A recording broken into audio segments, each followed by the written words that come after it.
18. Final experiences in South Africa. Military jealousies, football, cracked ribs, a mutiny, de Wet, a historian under difficulties, Pretoria, Lord Roberts, with the Boers, memorable operation, altercation. Military men are more full of jealousies and more prone to divide into cliques than any set of men whom I have met.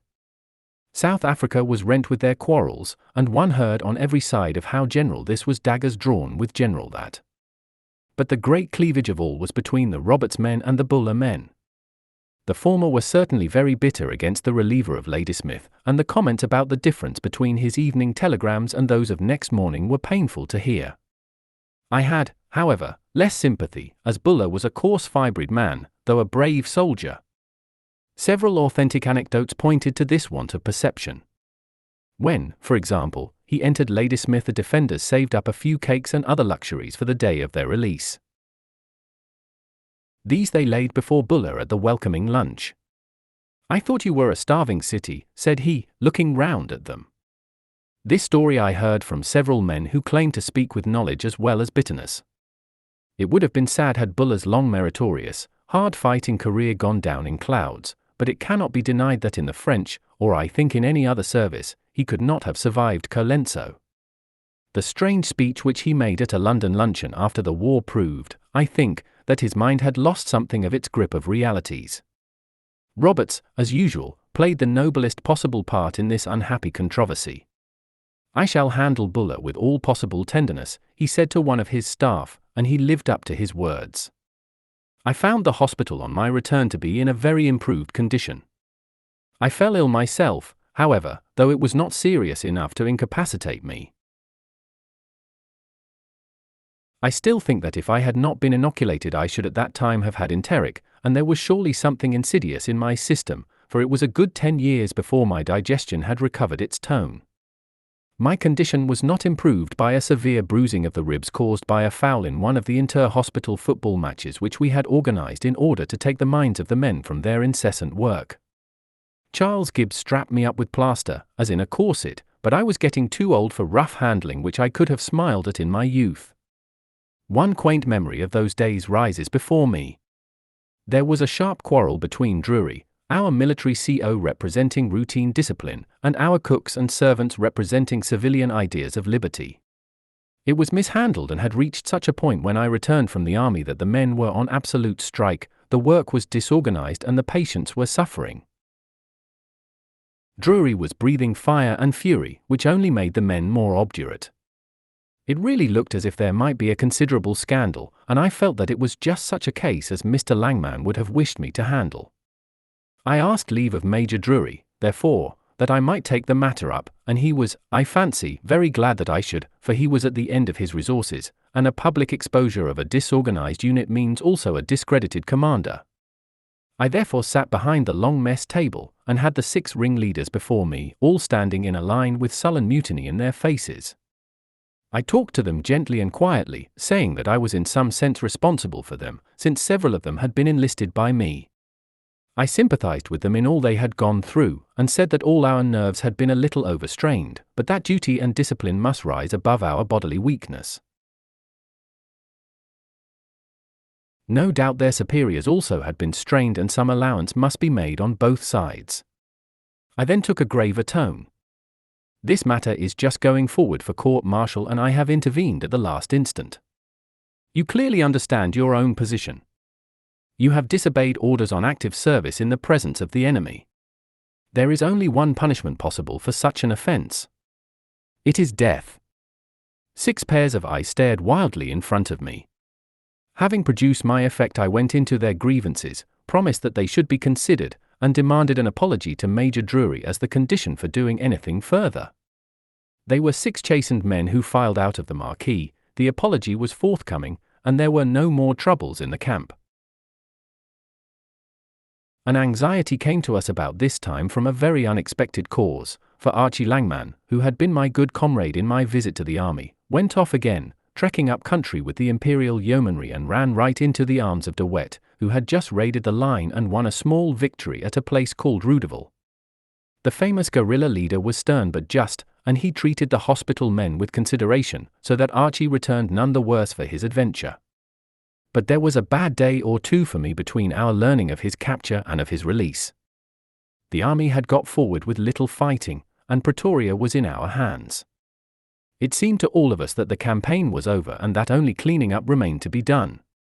I began to consider my own return to Europe, and there were two potent influences which drew me, apart from the fact that the medical pressure no longer existed. The first was that I had during all this time continued to write the history of the war, drawing my material very often from the eyewitnesses to these events. But there was a good deal which could only be got at the centre, and therefore if my book was to be ready before that of my rivals it was necessary for me to be on the spot. The second was that a political crisis and a general election were coming on, and it was on the cards that I might be a candidate. I could not, however, leave Africa until I had seen Pretoria, so, with some difficulty, I obtained leave and was off on the much broken and precarious railway on June 22nd. That journey was certainly the strangest railway journey of my life. From minute to minute one never knew what would happen. I was in the good company of Major Hanbury Williams, Lord Milner's secretary, who allowed me to share his special carriage, and we had with us a little alert man named Amory, then unknown to fame, but now deservedly in the seats of the mighty. There were others but I have forgotten them. When the train stopped in the middle of the veldt, which it continually did, one never knew whether it was for 5 minutes or for 5 hours, as did actually occur, and as it went on again without warning one had to sit tight. We met a down train with its windows shattered and heard that 20 folk had been injured in a Boer ambuscade. Every hour we expected to be attacked. Once during one of our long halts we saw a horseman come cantering over the great green expanse. We got out to see and interview him.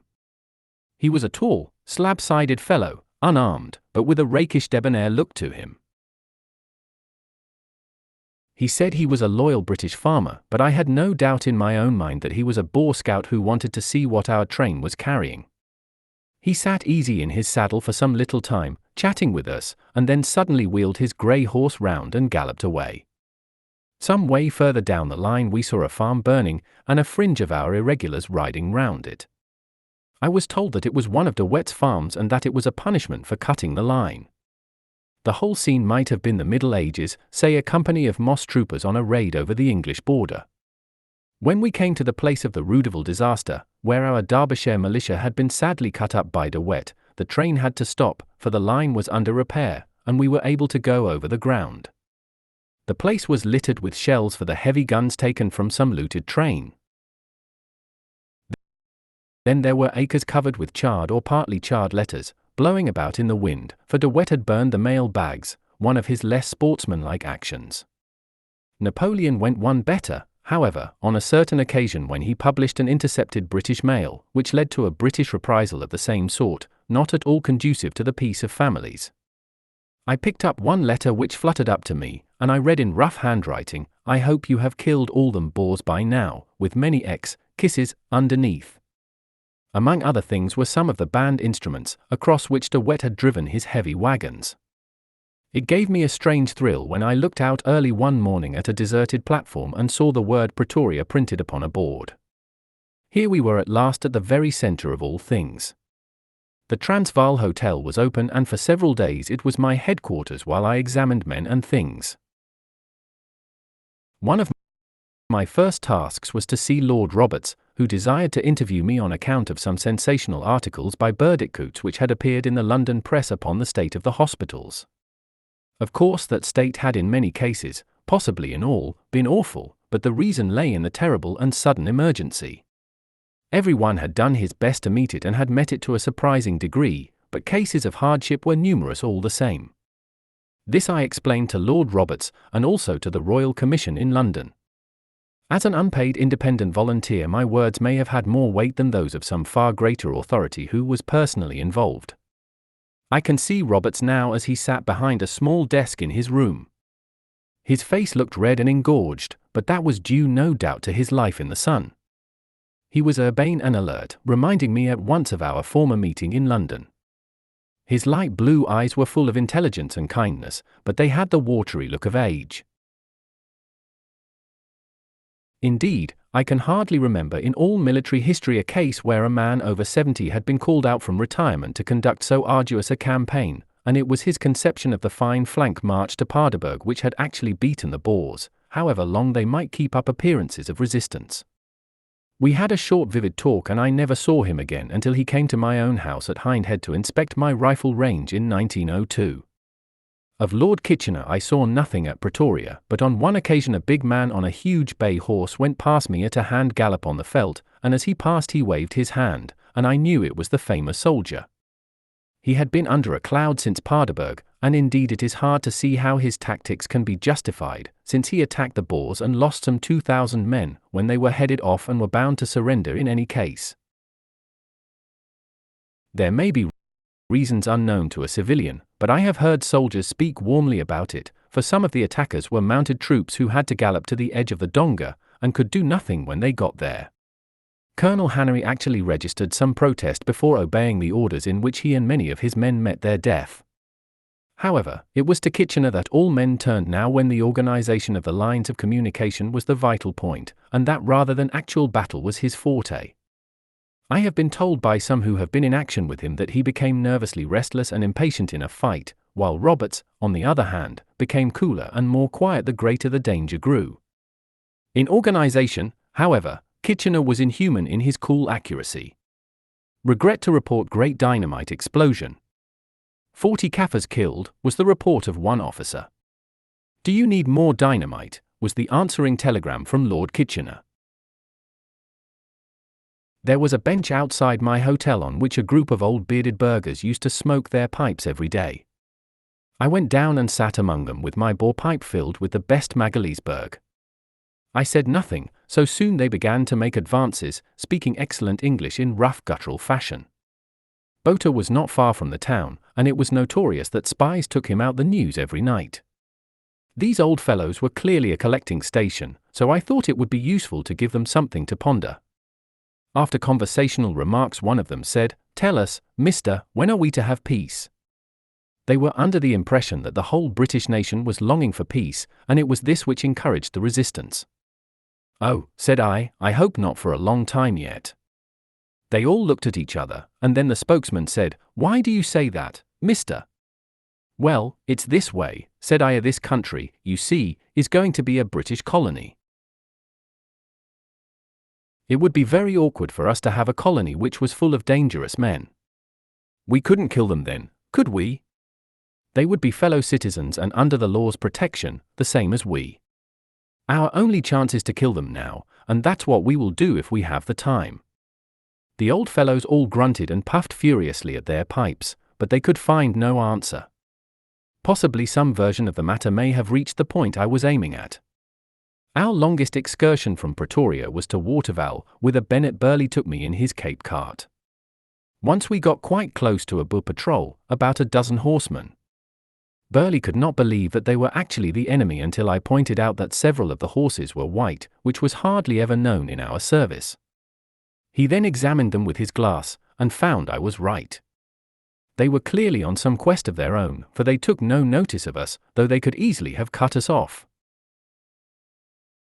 Our drive took us to the great prison camp where so many British and colonial soldiers had a humiliating experience. The prisoners had only got free a week or two before, and the whole place, many acres in size, was covered with every sort of souvenir. I contented myself with a Boer carbine which had been broken by a British prisoner, a band triangle, a half-knitted sock, the knitting needles being made from the barbed wire, and a set of leg fetters from the camp gale. A tunnel had been bored just before the general delivery by some captive hussars. It was a wonderful work, considering that it was done chiefly with spoons, and it had just been finished when relief came. I descended into it, and was photographed by Burleigh as I emerged. I dare say many of my friends have copies of it still, with my inscription, "Getting out of a hole, like the British Empire." I spent a day in Johannesburg, walking its deserted streets and seeing its great mines now dead or at least in suspended animation. I descended one of the deep mines, the Robinson, but as the hoisting machinery was out of order, and we had to walk in darkness down hundreds, it seemed thousands, of slippery wooden steps, with buckets, which did the draining, clanking past one's ear, it was certainly an overrated amusement. We got the usual tips as to which mines were going to boom, on all of which I acted, and all of which proved to be wrong. On July 4th, after an uneventful journey, which proved in itself that our grip was tightening upon the country, I found myself back in the Langman Hospital again. Times were quiet there, though another of our poor orderlies had just died of erysipelas, which had broken out in the wards, not traumatic erysipelas, but a variety which came without apparent cause. I mention the fact because enteric had been so universal that there really seemed no other disease, and this was the only appearance of any other ailment. If the army had all been inoculated, this would, I think, have been absolutely the healthiest war on record. Of surgical cases we had few, but I remember one operation which is perhaps rather technical for discussion and yet stands out very clearly in my memory. It was performed upon the Dutch military attaché with the Boers, who was picked up wounded and paralyzed after some engagement. A shrapnel bullet had broken one of his cervical vertebrae, the bone pressed on the nerves, and they had ceased to function. Watson Cheney of London was the operator. He had cut down on the bone with a free incision and was endeavoring with a strong forceps to raise the broken arch of bone, when an amazing thing happened. Out of the great crimson cleft there rose a column of clear water 2 feet high, feathering at the top like a little palm tree, which gradually dwindled until it was only a few inches long, and finally disappeared. I had, I confess, no idea what it was, and I think many of the assembled surgeons were as taken aback as I was. The mystery was explained by Charles Gibbs, my mentor in such matters, who said that the cerebrospinal fluid, which is usually a mere moistening round the cord, had been greatly stimulated and increased by the pressure of the broken bone. It had finally distended the whole sheath. The forceps had punctured a small hole in the sheath, and then the fluid had been pressed through and shot into the air as I had seen it. Perhaps the release was too sudden, for the patient died shortly after he was removed from the table.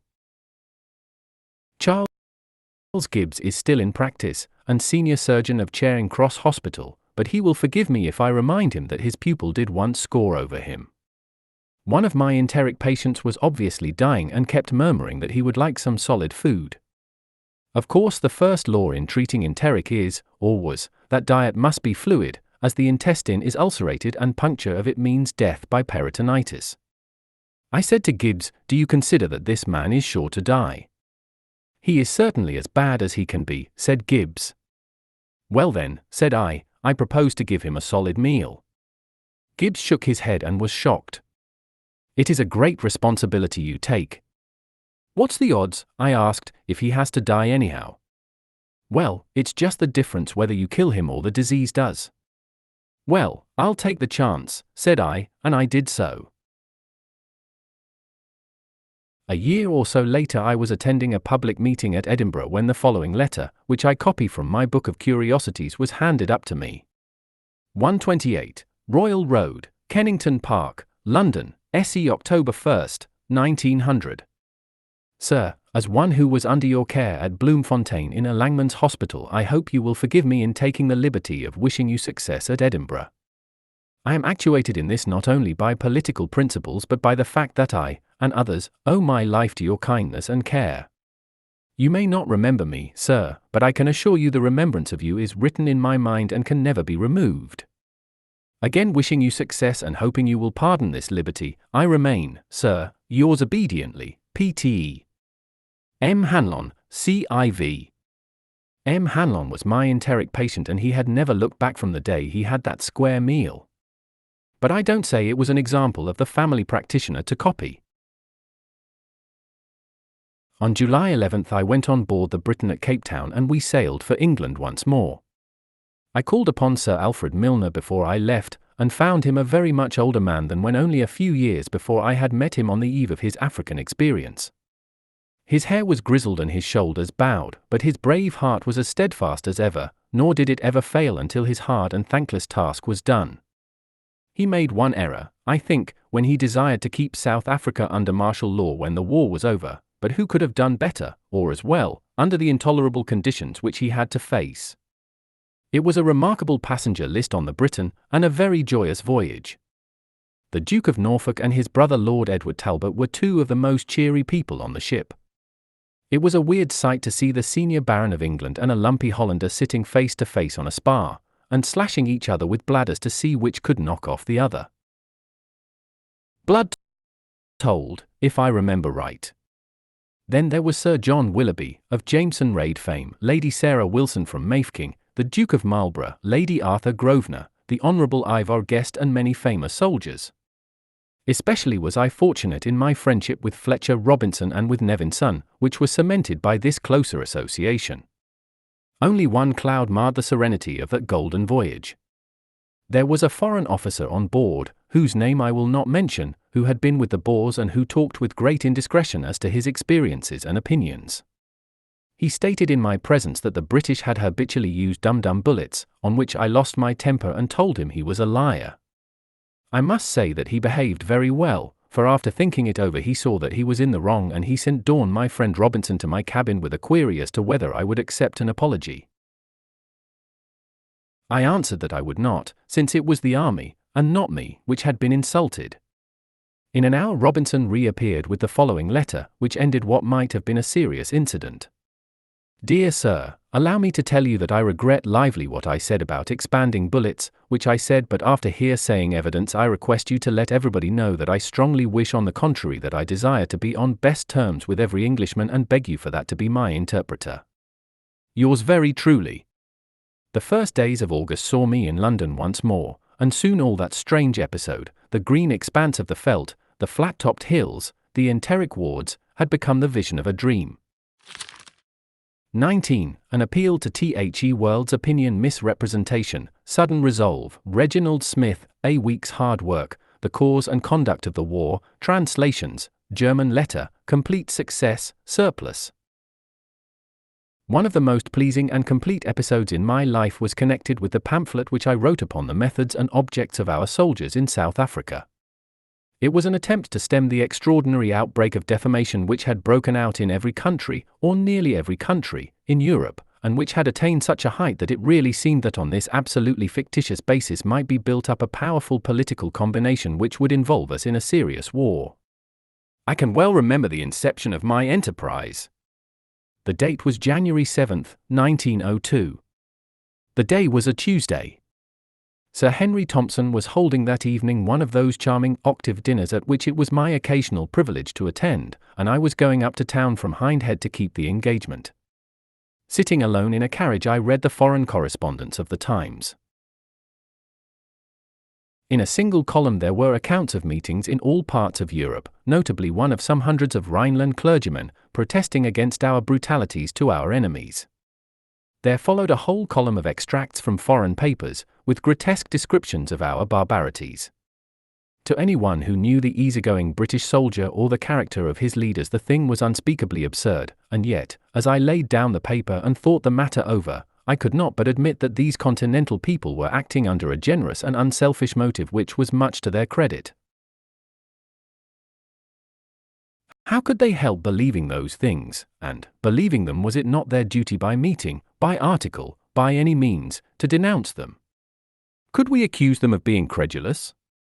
Would we not be equally so if all our accounts of any transaction came from one side, and were supported by such journalists and, above all, such artists as lent their pens and pencils, whether venally or not, to the Boer cause?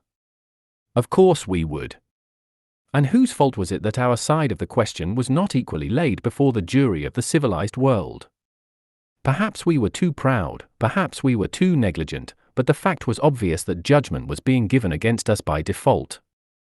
How could they know our case? Where could they find it? If I were asked what document they could consult, what could I answer? Blue books and state papers are not for the multitude. There were books like Fitzpatrick's Transvaal from Within or E.T.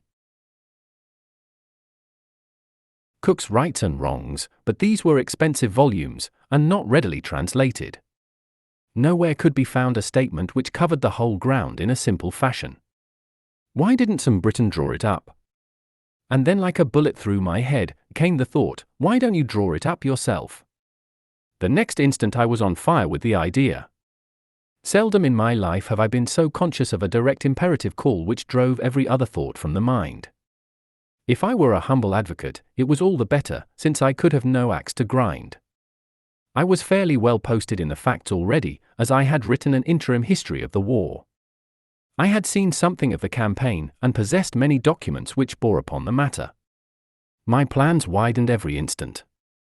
I would raise money from the public and buy the sale of the book at home. With this I would translate it into every language. These translations should be given away wholesale. Every professor, every clergyman, every journalist, every politician should have one put under his nose in his own language. In future, if they traduced us, they could no longer plead ignorance that there was another side to the question. Before I reached London, all my program was sketched out in my head. There was no item of it, I may add, which was not eventually carried through. Fortune was my friend. I have said that I was dining that night with Sir Henry Thompson. My neighbour at dinner was a gentleman whose name I had not caught. My mind being full of the one idea, my talk soon came round to it, and instead of my neighbour being bored, my remarks were received with a courteous and sympathetic attention which caused me to make even greater demands upon his patience. Having listened from the soup to the savoury, often has my conscience rebuked me since, he ended by asking me mildly how I proposed to raise the money for these wide-reaching schemes. I answered that I would appeal to the public. He asked me how much would suffice. I answered that I could make a start with £1,000. He remarked that it would take much more than that. However, he added, if £1,000 would go any way towards it, I have no doubt that some could be got for you. From whom? I asked. He gave me his name and address and said, I have no doubt that if you carry out the scheme on the lines you suggest, I could get the money. When you have done your work, come to me, and we will see how it is best to proceed. I promised to do so, and thanked him for his encouragement. Sir Eric Barrington of the Foreign Office was the name of this fairy godfather. This was my first stroke of good luck. A second came next morning. I had occasion to call upon the publishing house of Smith, Elder and Company, over some other business, and during the interview I told Mr. Reginald Smith the plan that I had formed. Without a moment's hesitation he placed the whole machinery of his worldwide business at my disposal, without payment of any kind. From that moment he became my partner in the enterprise, and I found his counsel at every stage of as great help to me as the publishing services which he so generously rendered. Not only did he save heavy costs to the fund, but he arranged easily and successfully those complex foreign transactions which the scheme entailed. That morning I called at the War Office and was referred by them to the Intelligence Department, where every information which they possessed was freely put at my disposal. I then wrote to the Times explaining what I was trying to do, and asking those who sympathized with my object to lend me their aid. Never was an appeal more generously or rapidly answered. My Morning Post on the day after brought me 127 letters, nearly all of which contained sums drawn from every class of the community, varying from the £50 of Lord Rosebery to the half-crown of the widow of a private soldier. Most of the remittances were accompanied by letters which showed that, however they might pretend in public to disregard it, the attitude of the foreign critics had really left a deep and bitter feeling in the hearts of our people. It was on January 9th that I was able to begin my task. On the 17th I had finished it. When the amount of matter is considered, and the number of researches and verifications which it entailed, I need not say that I had been absorbed in the work, and devoted, I dare say, 16 hours a day to its accomplishment. So far as possible I kept my individual opinions in the background, and made a more effective case by marshalling the statements of eyewitnesses, many of them Boers, on the various questions of farm burnings, outrages, concentration camps, and other contentious subjects. I made the comments as simple and as short as I could, while as to the accuracy of my facts, I may say that, save as to the exact number of farmhouses burned, I have never heard of one which has been seriously questioned. It was a glad day for me when I was able to lay down my pen with the feeling that my statement was as full and as effective as it was in me to make it. Meanwhile the subscriptions had still come steadily in, until nearly £1,000 more had been banked by the time that the booklet was finished. The greater number of contributions were in small sums from people who could ill afford it.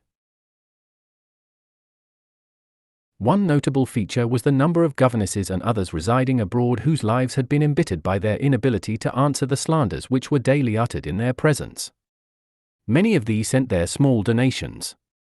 A second pleasing feature was the number of foreigners resident in England who supported my scheme, in the hope that it would aid their own people to form a juster view. From Norwegians alone I received nearly £50 with this object. If Britain's own children too often betrayed her at a crisis of her fate, she found at least warm friends among the strangers within her gates. Another point worth noting was that a disproportionate sum was from clergymen, which was explained by several of them as due to the fact that since the war began they had been pestered by anti-national literature, and took this means of protesting against it. The proofs having been printed, I sent them to my Foreign Office friend as I had promised, and presently received an invitation to see him. He expressed his approval of the work, and handed me a banknote for £500, at the same time explaining that the money did not come from him. I asked if I might acknowledge it as from an anonymous donor. The donor would not object, said my friend. So I was able to head my list with a loyal Briton, who contributed £500. I dare say the Secret Service knew best whence the money came. By this time the banking account had risen to some £2,000, and we were in a position to put our foreign translations in hand. The British edition had in the meantime been published, the distribution being placed in the hands of Messrs. Nunes, who gave the enterprise wholehearted aid. The book was retailed at 6p, but as it was our desire that the sale should be pushed, it was sold to the trade at about 3p. The result was to leave the main profit of the enterprise in the hands of the retailer. The sale of the pamphlet was very large. In fact, I should imagine that it approached a record in the time.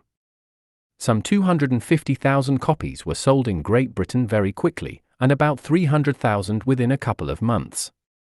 This great sale enabled us to add considerably to the fund by the accumulation of the small rebate which had been reserved upon each copy. Our financial position was very strong, therefore, in dealing with the foreign translations. The French edition was prepared by Professor Sumicrast of Harvard University, who was a French-Canadian by birth. This gentleman patriotically refused to take any payment for his work, which was admirably done. It was published without difficulty by Galignani, and several thousands were given away where they would do most good, in France, Belgium, and Switzerland. 20,000 copies of this edition were printed. The German edition was a more difficult matter. No German publisher would undertake it, and the only courtesy which we met with in that country was from Baron von Torschnitz, who included the volume in his well-known English library. Our advances were met with coldness, and occasionally with insult. Here, for example, is a copy of an extreme specimen of the kind of letter received. January, 1902. Messrs. Smith, Elder and C.O. Gent. Doyle's book makes the impression as if it was ordered or influenced by the English Jingo party. Now, you know, this English war party, as well as the English officers and soldiers in Transvaal, are contemned by the whole civilized world as coward scoundrels and vile brutes who murder women and children. It would be for me, as an importer of English literature to Germany, Austria, and Russia, in the highest degree imprudent to do anything that could awake the suspicion I was in connection with so despised a party. I have shown your letter to several persons. Nobody was inclined to take up the matter.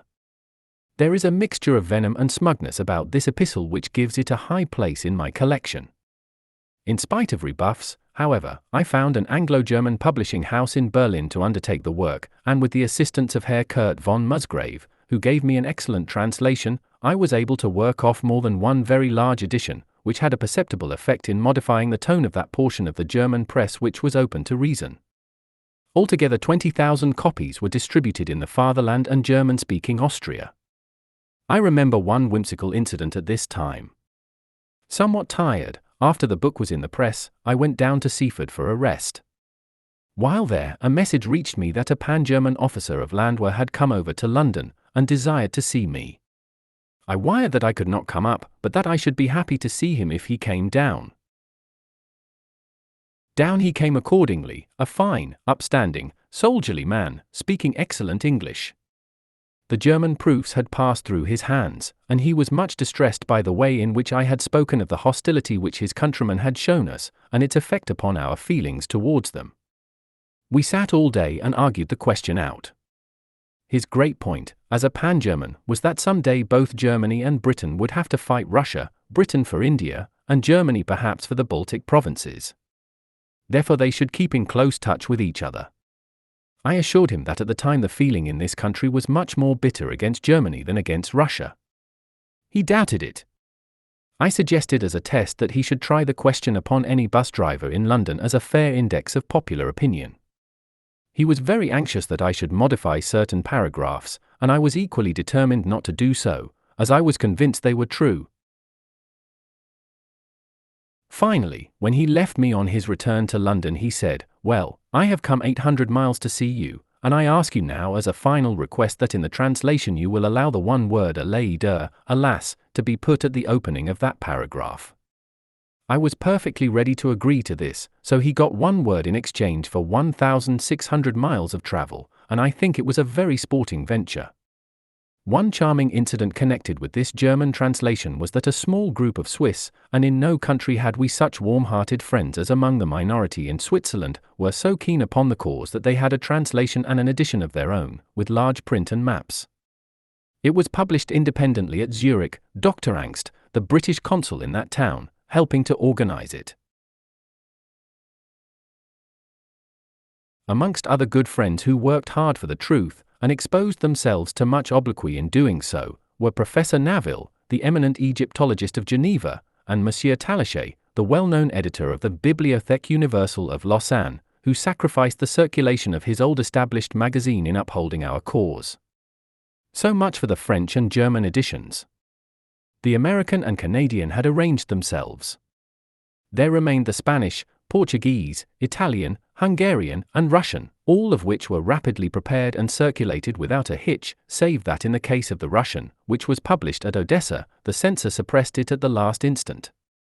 We were successful, however, in getting his veto removed. In each of these countries several thousands of the booklet were given away. In every case we found a larger sale for these foreign editions than we expected, arising no doubt from the eagerness of English residents abroad to make their neighbours understand our position. The Dutch edition was a stumbling block. This gallant little nation felt a most natural sympathy for their kinsfolk in arms against us, and honestly believed that they had been very badly used. We should certainly have felt the same.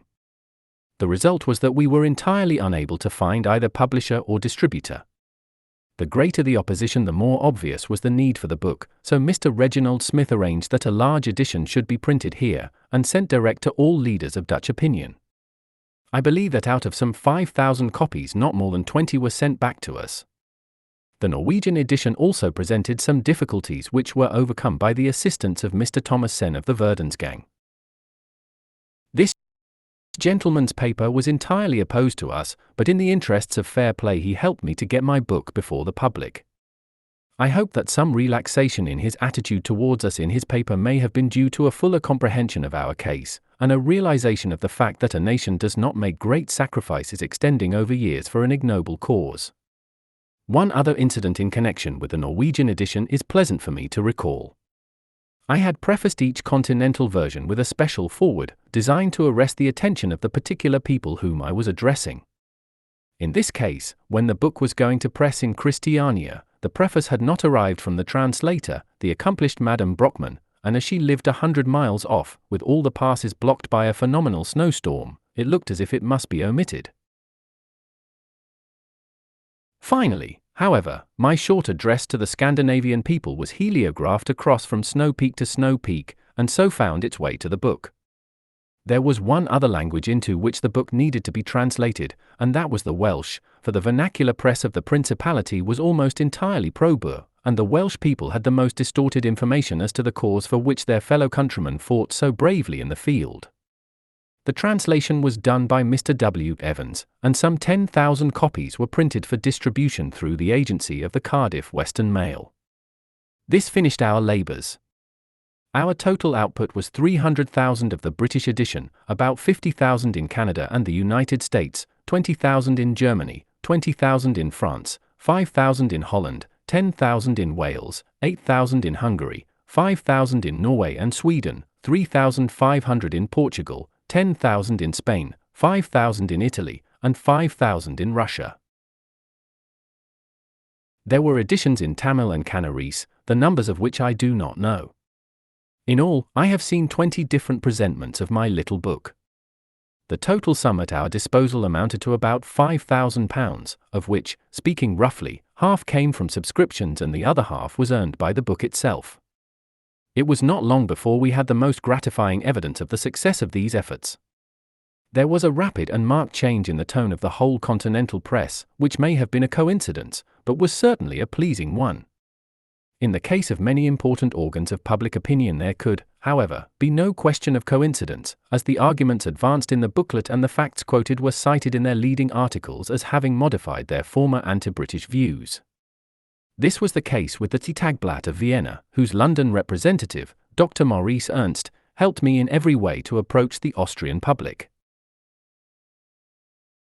So it was also with the National Zeitung in Berlin, the Independence Belge in Brussels, and many others.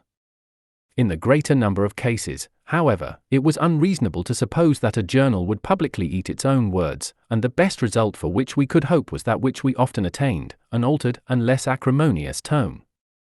Mr. Reginald Smith and I now found ourselves in the very pleasant position of having accomplished our work so far as we could do it, and yet of having in hand a considerable sum of money.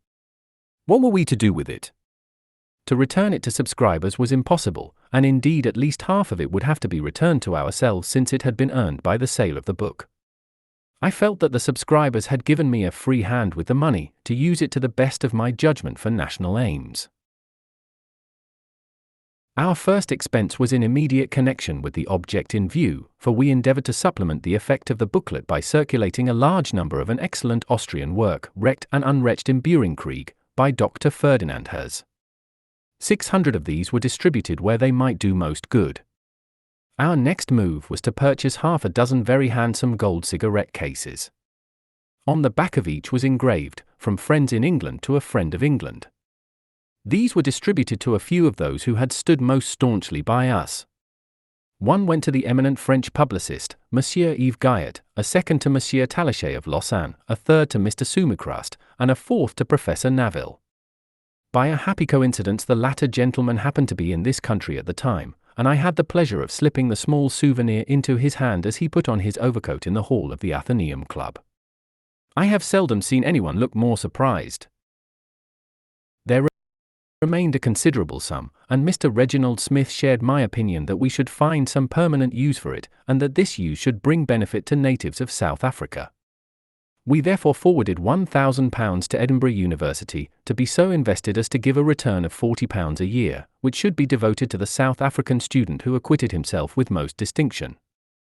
There are many Afrikander students at Edinburgh, and we imagined that we had hit upon a pleasing common interest for Boer and for Britain, but I confess that I was rather amazed when at the end of the first year I received a letter from a student expressing his confidence that he would win the bursary, and adding that there could be no question as to his eligibility, as he was a full-blooded Zulu.